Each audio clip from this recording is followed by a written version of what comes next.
the local electricity generated at that level. So as far as the national level is concerned, it is well thought of and perceived, planned is there.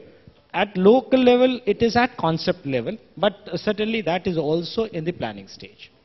Yeah, I am N.K. Brahma, ex-IIT, and it's excellent that we are talking about the energy, well, the recoveries and the loss and everything, and even with the customers, and also the distributions, the power systems. But one thing I don't understand, why we are not considering also the lifestyle system changing globally. Means we are concentrating very small sectors of villages where education is not there. Even if we give something, they will not properly understand how to manage this thing. Then the other attitude to mismanage that, theft, everything.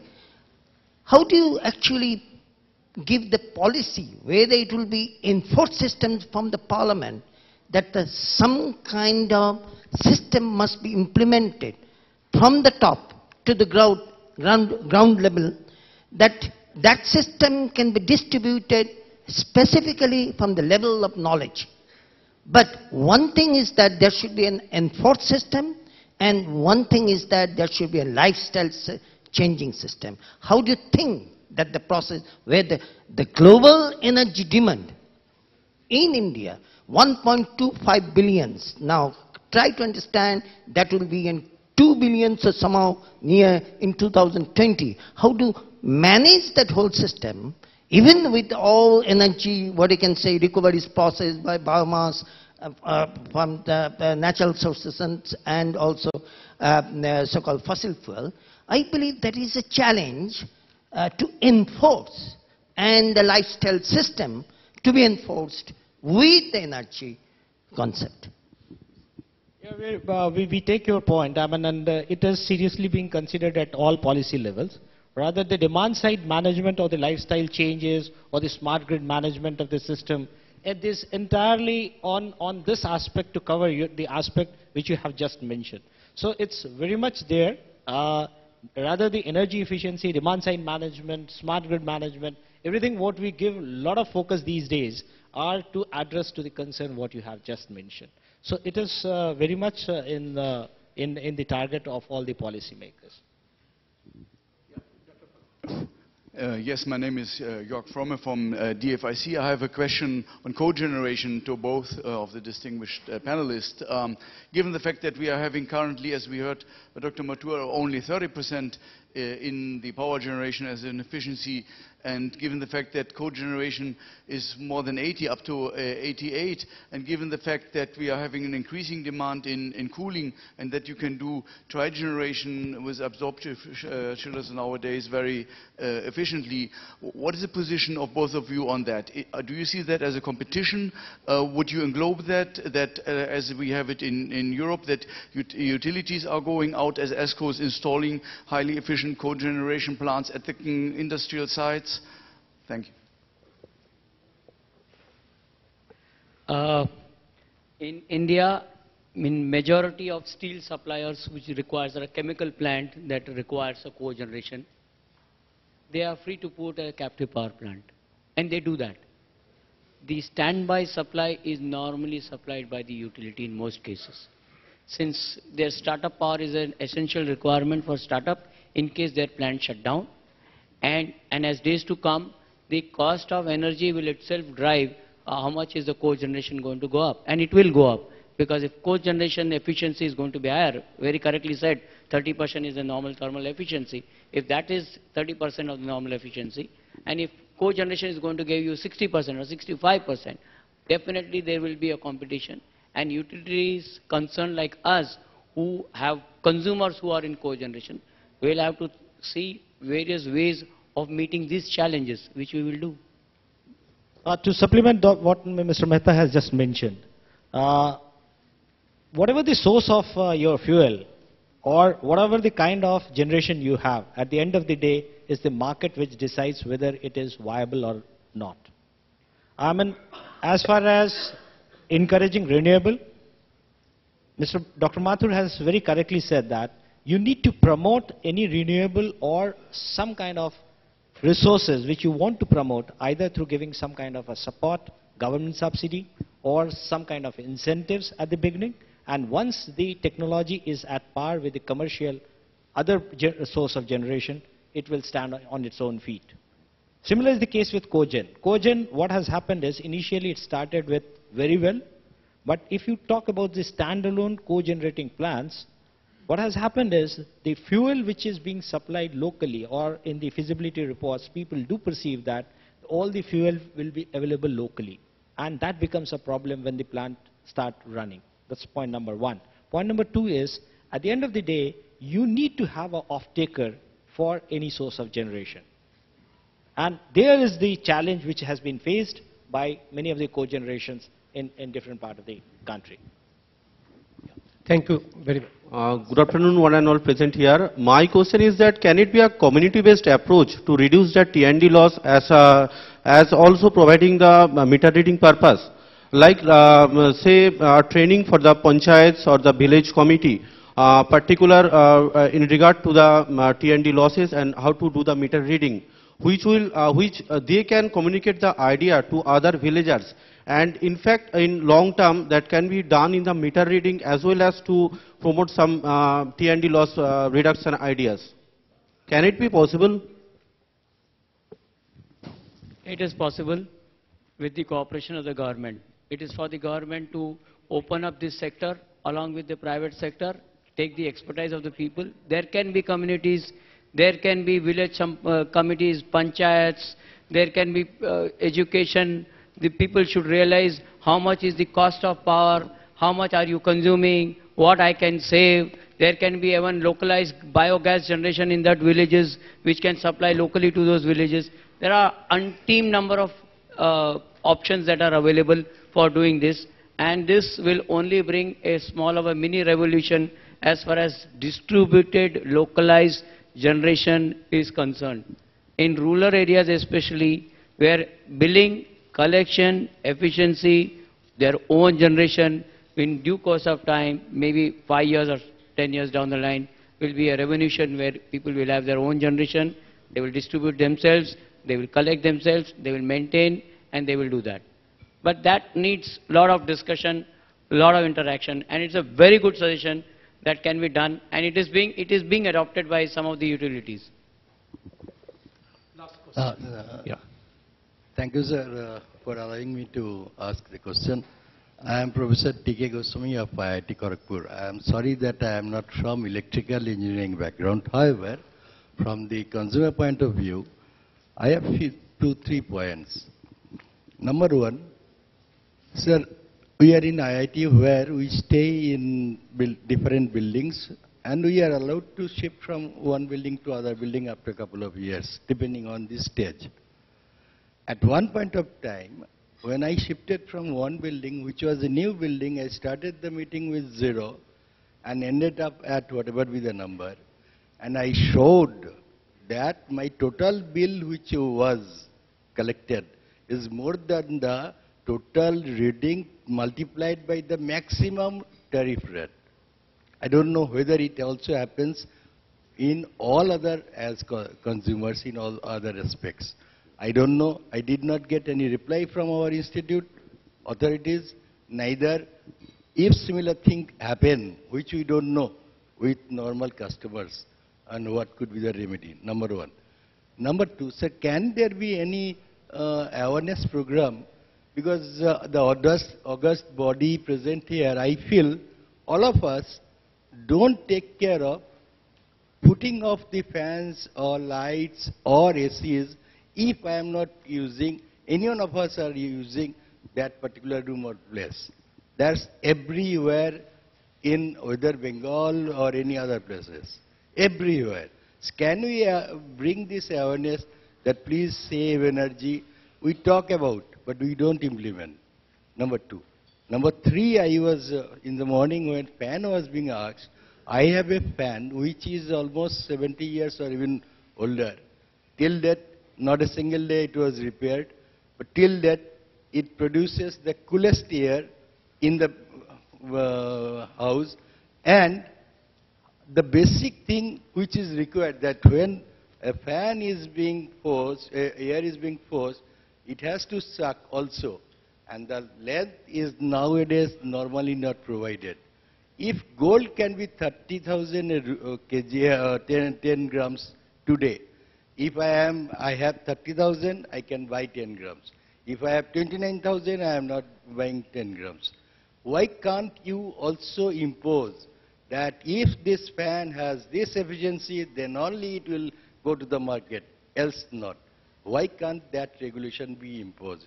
Thank you. You have three questions. If I forget anyone, please clarify. The first one you said about your bill.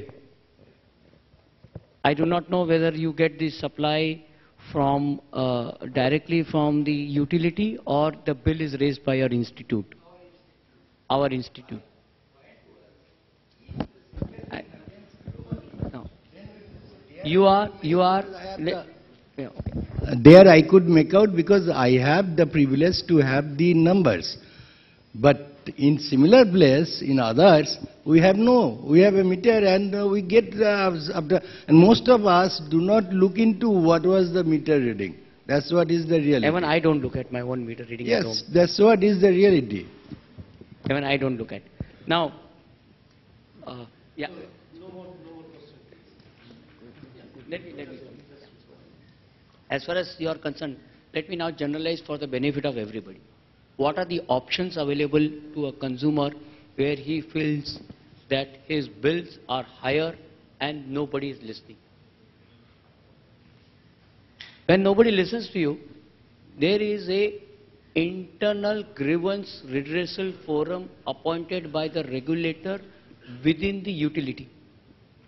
And the internal grievance forum on a complaint received by a consumer has to address that consumer within a month or 15 days. The consumer is called. If it still does not, then there is a CGRF, an appellate body above this, where the appellate body is either at the chief engineer level and everybody, he listens to you. Still he does not. Then there is a ombudsman. Suppose the order goes against you. Let us say they say come to the conclusion, in most cases they will say, नहीं नहीं आपका consumption तो ठीक ही है. And you are not still convinced, you can get your load surveyed free of cost by the utility. The utility will send to your premises, check your road, check your running of hours that are there, calculate your load, check your meter, and if it comes, due credit has to be given in the next bill. That's number one. So it's how you pursue and you know this. So the IGCRF, CGRF and Ombudsman thereafter, and post all this by a simple letter, you can even approach the commission, the regulatory commission. And there are small consumers who are aware of all this. The supply code in your area of the state electricity distribution company is available to you. Please get a copy which is free of cost to be made available to you. I think you must read the supply code, you must know where the offices are there and what are the options available. That's number one. What was the second one? The second one was regarding awareness, bringing... Yes, awareness. I think... We are doing the same thing. I think that awareness program must be done and for consumers to understand the various things which are available, what are the things, what is power factor, how you can improve your power factor, how you can improve your losses. In fact, some utilities, to go to an extent, you buy a new house, you can ask that utility abroad. In Canada and other places, they tell you also where you should fit your AC, where you should fit your lights in order to conserve your energy. We are far away from those thoughts and those thinkings, but a day will come when the utilities will try and give these additional services to the people. And third, as far as the other thing is concerned, the market should decide what fan, why it should not be stopped. So this is the regulatory body, not the market. No, regulatory body. But in a democratic country, you will understand. You should be given some choice. In a democratic country, you will understand that such things cannot be implemented off the cuff for the various manufacturers. It will be a difficult. Just on a lighter vein, I would like to end this session. Professor, you were very right that your IIT, the utilities was least bothered to see whether the meter was correct or not. And you can understand why they were least bothered. Anyway, Thank you. to end this, what that gentleman said, and probably he said, and I believe strongly in that, and I'm a strong advocacy of that, the customer is king. This is what Mahatma Gandhi said. Thank you. With that, we end the session. Thank you very much for your interest and for being with us. Thank you. May I request Mr. Arun Kumar Mukherjee to please present mementos to the speakers, to Dr. Rajiv Mishra,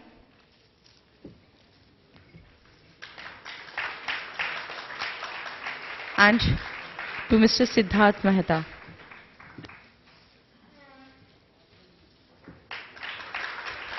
Thank you.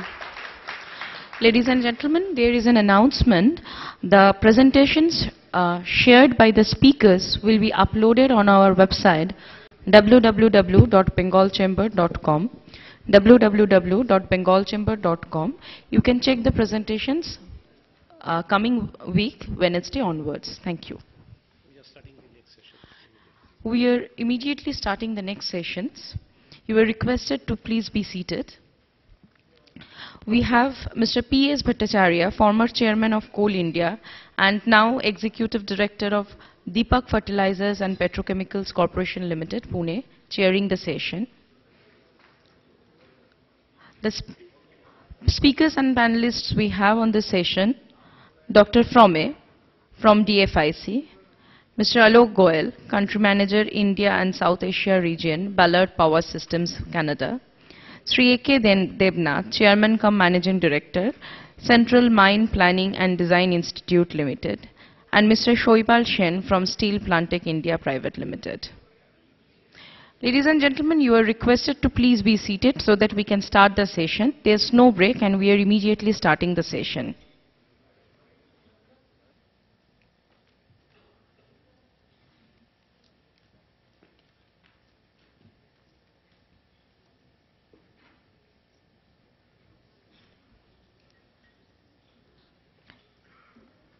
Mr. Shen, you are requested to please come to the dais.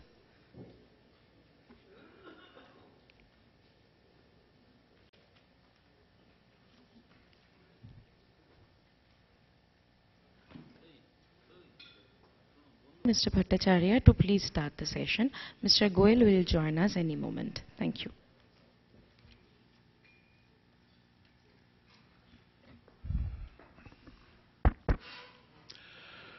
I must start by thanking the Bengal Chamber of Commerce for hosting this energy environment conclave, befitting manner for I think how many years now? It is for 6 years running.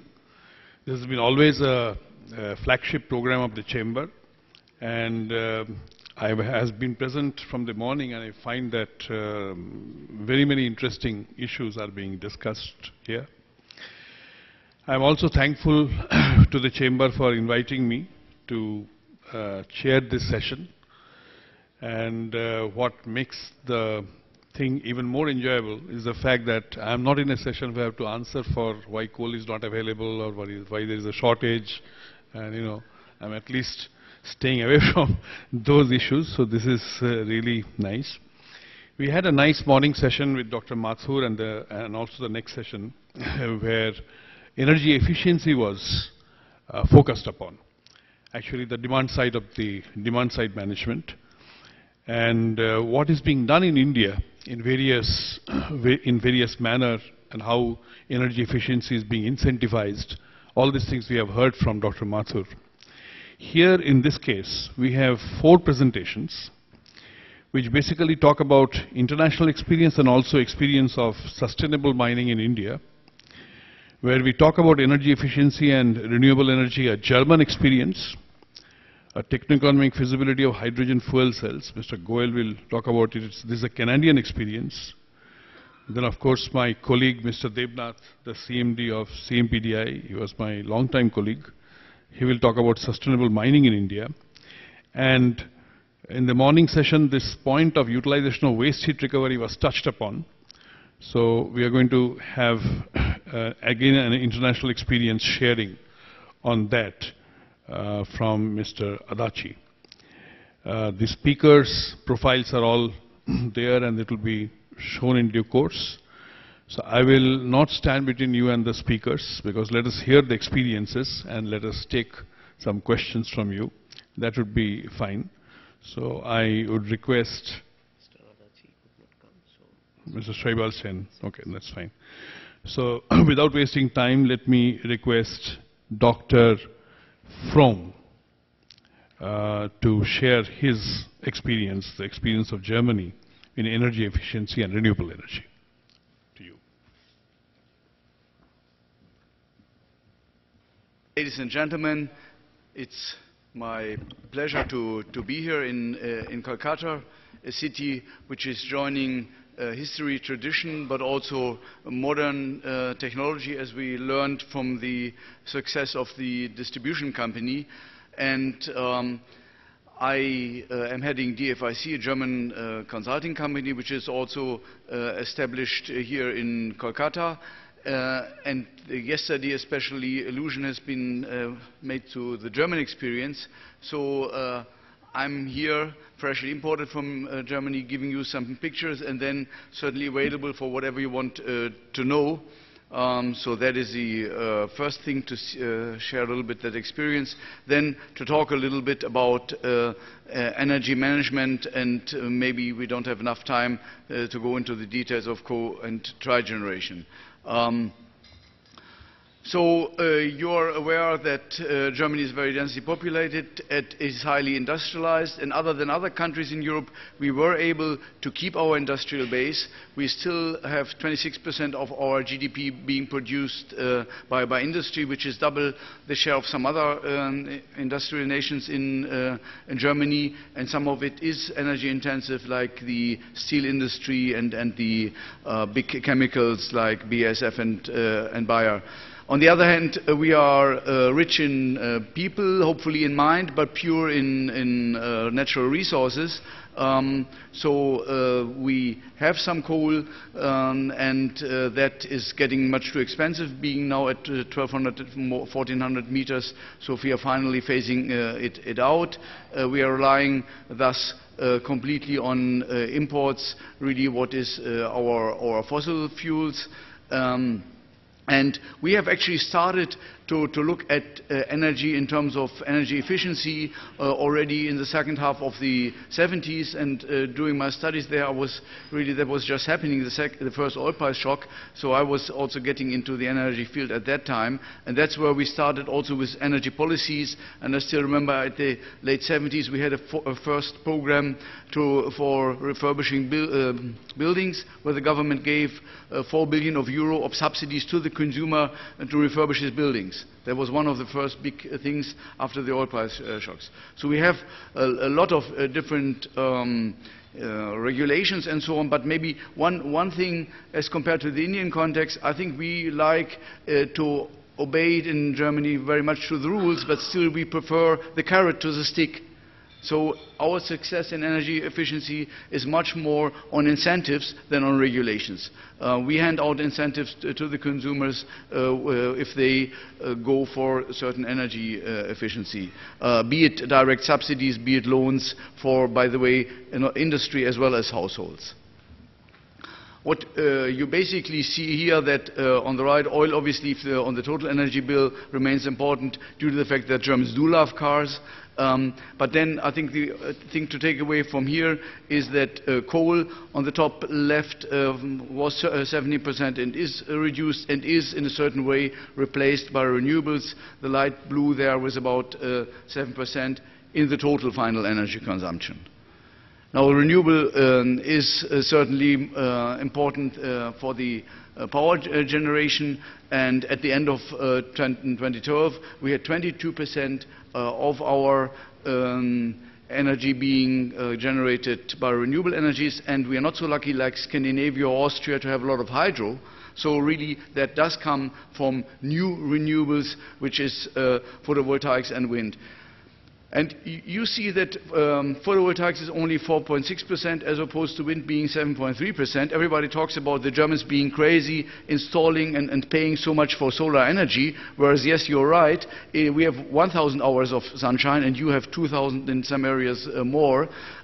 So yes, we have a tremendous capacity installed of, I don't know, maybe 32, 35 gigawatt in solar, but we get very little out of it, and we are paying dearly for that. On the other hand, wind is giving about 2,000 hours, even more in the North Sea, much more. So even though we have much less capacity, the contribution to wind is already much more. And we are going ahead. You know that we have said we are phasing out nuclear. We have thrown off the grid, taken off the grid 8 nuclear reactors directly in the year of Fukushima, and the last one will be taken off the grid in 2022. So that is a major change. How we're going to achieve that? We know we don't want to import nuclear energy from France to replace it. That wouldn't make sense. So we said we have to immediately increase the share of renewable energies. So the goals were adjusted upwards in the sense of having 35% in 2020. And as you see, we are achieving it, probably overachieving it. But also there are targets for the energy consumption to be reduced. That is a hard one. And then we have a specific area which you don't have in the same way, that 40% of our final energy goes into the buildings, into what we call thermal comfort. Until now, space heating. In the future, with the climate change increasing, also cooling. So that's another area where also we are looking into renewable energies. So the goals for 2050 are very ambitious, and I think especially ambitious in terms of having 80% of our electricity in the country being generated by renewable energies. And I think nobody is having that objective, no other countries. Everybody thinks it's very ambitious, and everybody is waiting for the Germans to fail. And right now we are succeeding in terms of having the technologies, but we are getting into a problem in terms of the economics, because it is just expensive. It's just very expensive. And having talked about the stock exchange, we have a phenomenon that the subsidies are increasing because the success of the renewable energies is throwing coal power plants out of the system, and thereby the price at the stock exchange, where all the fossil electricity is traded, is decreasing so much that the difference between the cost of the renewable energies and the cost of the stock exchange is increasing and has to be passed as a cost to the consumer. So that is the point, but we are going to continue. But after the elections in September, we will see some re-engineering of the system, and everybody's curious how it will go. And maybe, given with the situation of the rupee and so on, we will import then solar panels from India rather than from China. Our prices are high. I don't know if you can read it. For the household, we are coming up to nearly 30 cents per kilowatt hour. And for industry, obviously, having a liberalized market, there's a tremendous range. Here, the average is calculated at about 18, 19 cents. Denmark, on the top right, is higher, and Japan is higher. But otherwise, from the industrial nations, we are having very high prices. Yes, there are some exemptions for large energy-intensive industry. There's some fighting on the European level in terms of competition on that. And there is an issue of distributing the cost, because it's not fair that the rich people can buy a rooftop